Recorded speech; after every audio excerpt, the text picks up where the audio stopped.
Hello gamers, welcome back, or in case you are new here, I'm Encasiel, and I noticed a lot of people in general still don't know the mechanics for the 6 normal dungeons we have. For example, on Steam only 2.1% of players have finished the cursed Wastelands dungeon. Of course, these low completion rates can be attributed to a variety of reasons. But even so, I try doing some of these dungeons with randoms, and more often than not, they do not know the mechanics. So in this video, I will quickly go over what you need to know for these dungeons, and as the title suggests, I will try to keep it short. There will also be timestamps provided, so you can use those to skip to whichever dungeon you need. Before we go into talk about specific mechanics in each dungeon, let's go over a few elements that are general to the PvE encounters. First of all, if the boss is stationary, meaning it does not move from his position, with very few exceptions, whoever is tanking the boss will need to stay in melee range. If the conditions are not met, these bosses will start doing AoE damage that will put a strain on the healers and can even result in wipes. So if you notice the boss doing some sort of AoE that is not discussed in this video, just move closer to them. The next element that will be present in all dungeons is Fury and in the future red attacks. This will be displayed by either a circle or a diamond narrowing. The damage from the circle can be simply blocked by using your Q ability, while the damage from the diamond needs to be blocked by using directional movements and your Q ability, basically performing a dodge roll. The timing of these attacks can differ from boss to boss. While these attacks usually do a lot of damage, they will not one-shot, at least not yet. So do not worry if you fail them at first. With a little bit of practice, it will become natural. If you want to practice a little bit outside of group content, there is an NPC in the first town next to the PvP arena. One important aspect that needs to be mentioned is that your Q ability can be used to block a lot more than just rat and fury attacks. For example, one of the dungeons will have exploding bugs. You can use your Q ability to block that damage instead of running away. Similarly to your Q ability, your morph abilities will play an integral role in a lot of these encounters. Unlike in other games, these travel forms can be actively used in combat, so try to keep that in mind when you face a situation that seems difficult. One important element that you will notice throughout all these dungeons is that elite monsters and even trash mobs will teach you a little bit about the mechanics of the dungeons. Of course, you are here watching this video, so maybe it's not very relevant right now, but it's a bit of advice maybe will be of help to you in the future when dungeons get released and there are no guides. The last piece of advice I will give for this general section is to not ignore consumables. They are very important. A good buff from food can count as much as a piece of equipment. Anyway, with all that out of the way, let's talk about specific mechanics that you need to know for each dungeon. Let's start with Cursed Wastelands, since people seem to find it the most difficult. Before the boss, you will have to clear some mobs and fight a couple of elites. The first elite, when low HP, will pull everyone into the middle. Your first instinct will be to run away, but here you have to wait just a few seconds for the light rifts to appear. If you run away, as soon as possible you risk them appearing beneath you and stunning you. The next elite will have similar mechanics, but instead he will generate 2 squares that will box people in. Each wall of these squares will have an orb in the middle that can be activated to disable them, allowing you to pass through and run away.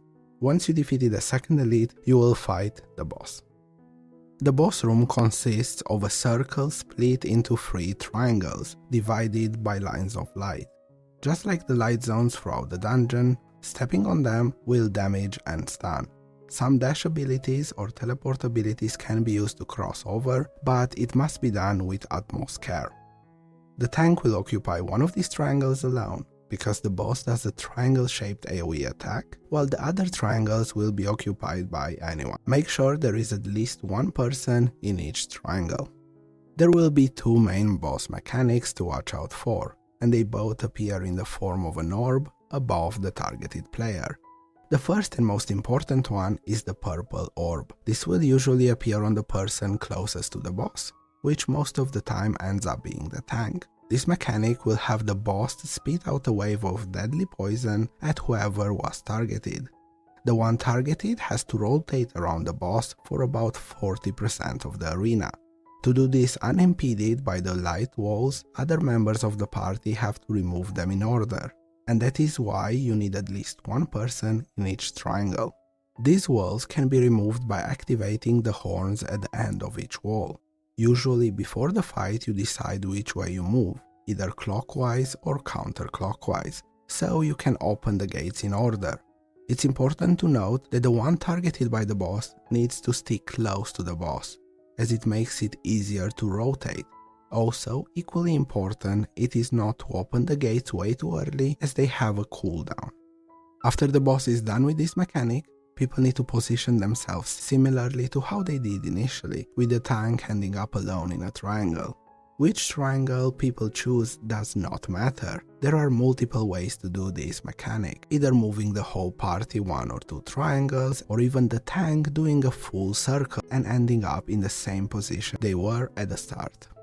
Realistically, the mechanic will not be done perfectly from the first try, and it takes a bit of practice. However, as long as people end up in the desired position after, it will be more than fine. Sometimes someone else gets targeted, and that is perfectly alright. Just follow the same process as you would with a tank.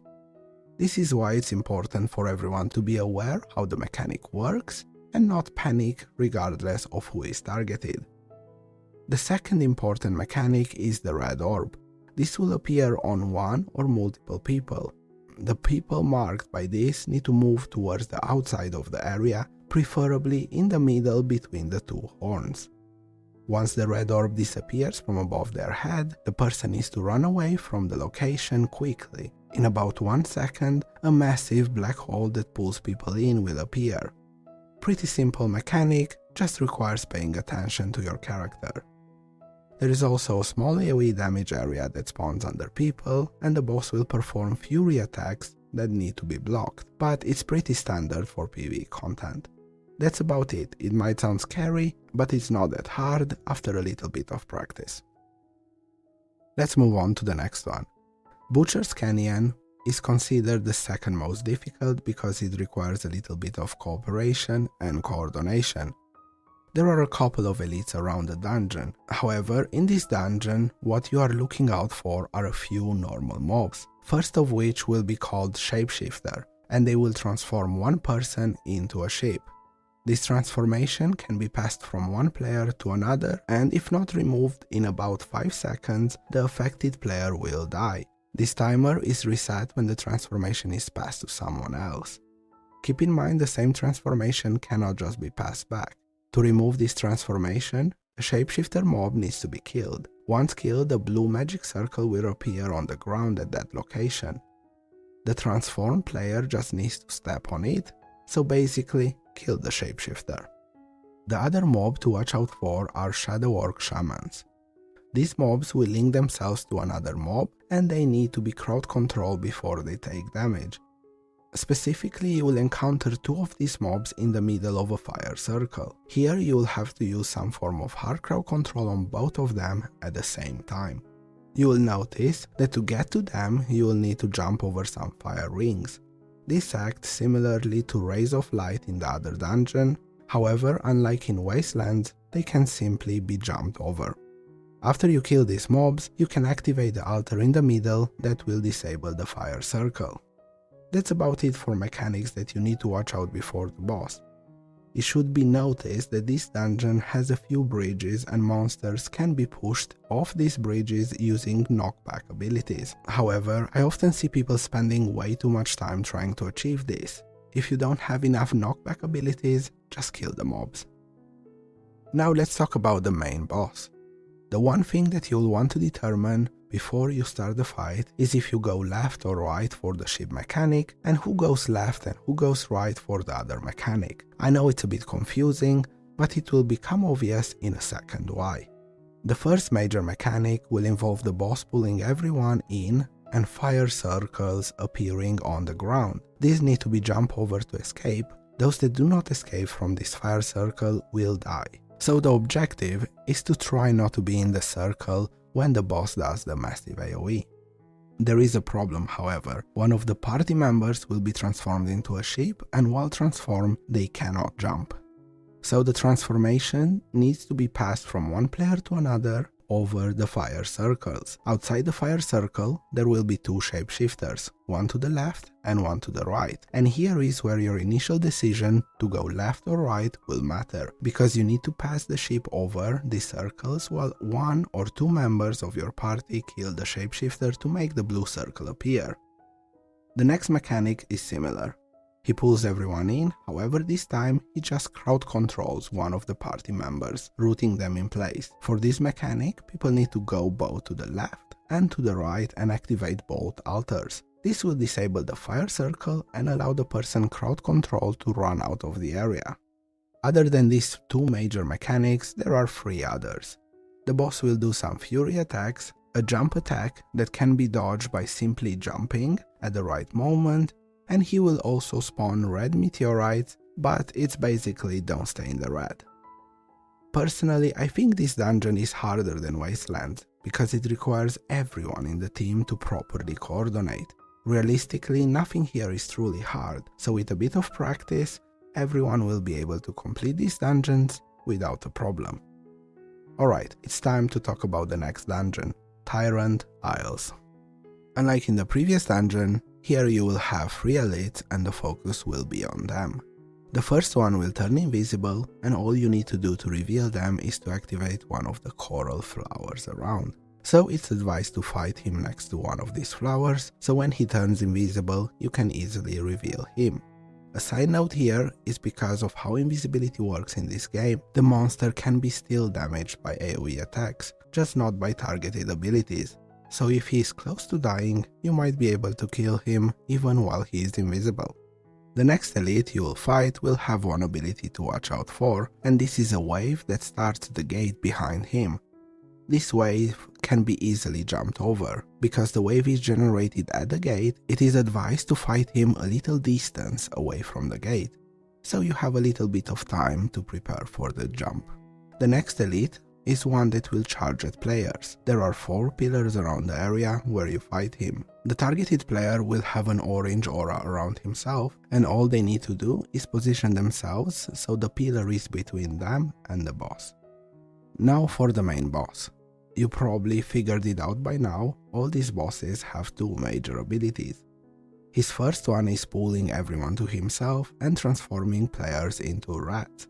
As a rat, you will only have one ability, and that is to burrow underground to avoid his attack. But before you burrow, you will want to run a little distance away from the boss, because after he does his AoE attack, he will rush towards players that are still transformed into rats and try to eat them.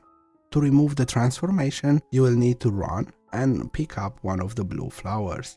This is why you will see most players pick a blue flower at the beginning of the fight. However, do not pick this flower up before he does the AoE attack.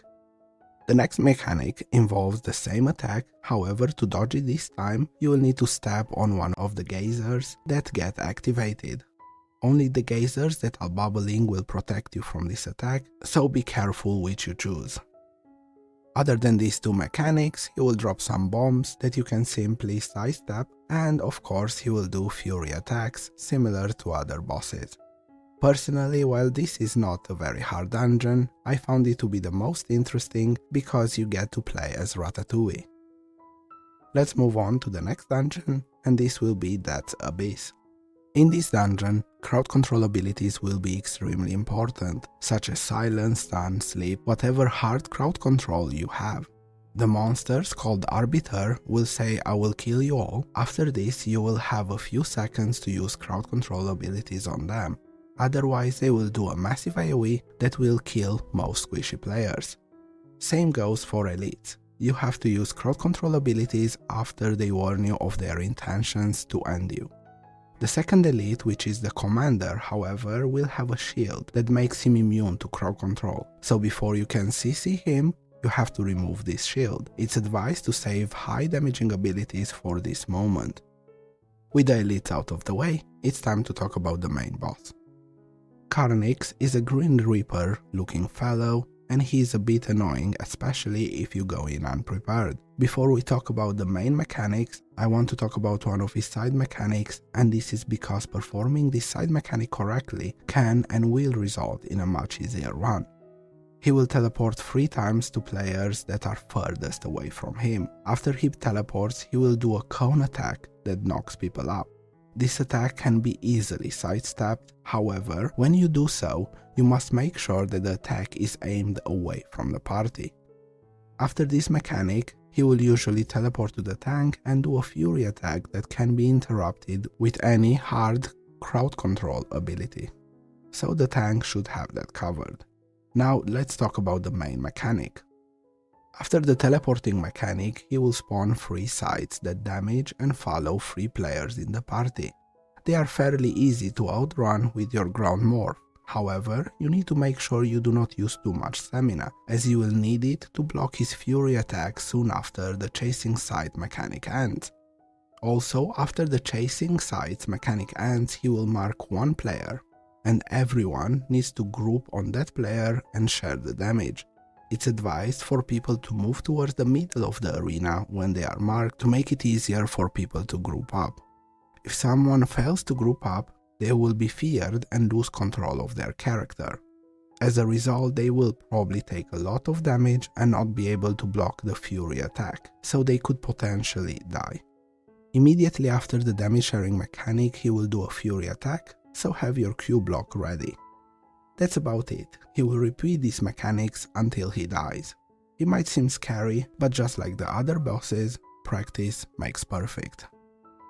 It's now time to talk about a dungeon where the biggest challenge can be laggy servers. I'm talking about Temple of Slaughter. The mobs here and even the elites don't do anything special. The elite right before the boss does a lot of fury attacks and summons dogs, but the principle is fairly simple: burst them down.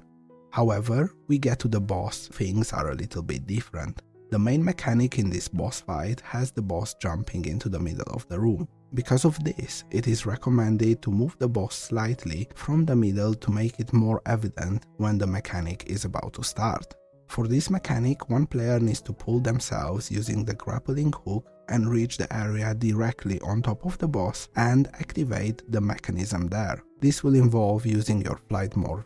Sadly, the servers have been a little bit overloaded and sometimes they lag, making the grappling and the flight a bit of a pain. Because of this, I recommend 2 players attempt this mechanic at once, just in case one of them fails because of lag. Once the mechanism on top of the boss has been activated, teammates remaining at the bottom can pull the pulleys in front of each statue to drop water on the boss and bypass this mechanic. The next mechanic will involve the tail of the boss, which is a venomous snake. This venomous snake regularly spits venom at 3 targets. This is fairly simple to dodge, just don't stay in the poison area. However, after the pulley mechanic, he will do this mechanic twice and then designate a player. The snake will spit venom at one of the players, usually the one furthest away. After a few seconds, the player will be stunned and the boss will attempt to shoot 3 fireballs at this player. These fireballs can be blocked by other teammates. Usually the tank is able to block all 3 of them by using defensive cooldowns and Q block abilities, while also getting healed. If the tank is not able to block all 3 of these, they can be blocked by someone else. However, this must be done with careful consideration. The fireballs do a lot of AoE damage. Because of this, only 1 player with full HP should attempt to block it. He will repeat these mechanics until he is dead. With a little change, after 50% HP, he will only do the venom split once before he does the fireballs. He is a fairly easy boss, however it can be frustrating sometimes if the servers are overloaded. And finally, it's time to talk about the last dungeon available at this time, Cave of Destruction. Despite being a relatively easy dungeon, this has been a terrible dungeon for me, as it is refusing to drop the daggers I want.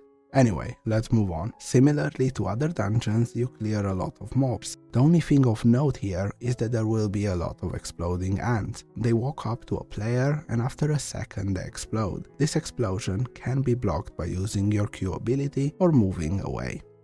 Now let's talk about the main boss. The main mechanic here involves a circle on the ground that will be either red or blue. Red or blue ants will spawn during the boss fight. Killing them will spawn an area that gives a buff matching the color. You will want to kill the ants matching the circle's color. It's fairly easy, match the color of the ants to the circle's color. When this boss yells something in ant language, those that have the buff will want to run inside the area that has been highlighted, where a pillar will be created. If you didn't pick up the buff, you can just head over to one of the 3 pillars. Often enough in this dungeon, players skip this mechanic and just run to the 3 pillars around the map. Personally, I highly recommend doing it properly, because not only does it complete a quest, but also this mechanic will be used later on when hard mode gets released, so why not learn it now?